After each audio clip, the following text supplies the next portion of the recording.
Before the opening bell, U.S. indices closing mixed on Thursday. Shares in energy, automobiles and components, and software and services, those sectors feeling pressure, while shares in semiconductors and semiconductor equipment, household and personal products, and healthcare equipment and services sectors, they were on the rise. On the economic docket, initial jobless claims remaining unchanged week over week, 230,000 in the week ended April 27th, continuing claims increasing to 1.671 million in the week ended April 20th.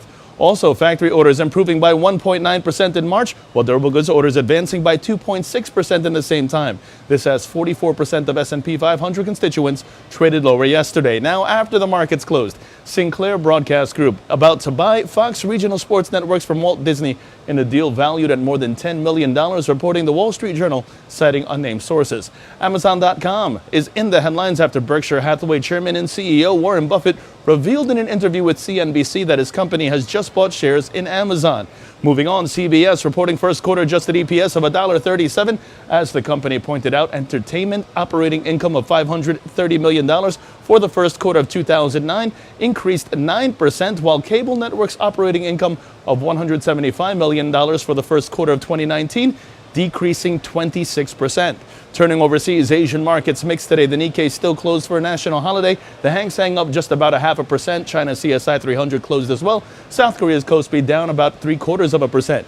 European markets gaining ground, and U.S. futures calling for a slightly positive start. Now, in terms of expectations today, we have American Tower and Dish Network, while on the economic docket, 8:30 in the morning, we have March goods advanced trade balance. We also have wholesale inventories, non-farm payrolls, the U.S. unemployment rate, and average hourly earnings. 9:45 sees market composite PMI and services PMI, and 10 o'clock sees April ISM non-manufacturing prices. Turning over to the markets, the S&P 500 is where we begin. That sees its key resistance 2932.25, while the Nasdaq sees 7682.50 in sight and is in focus.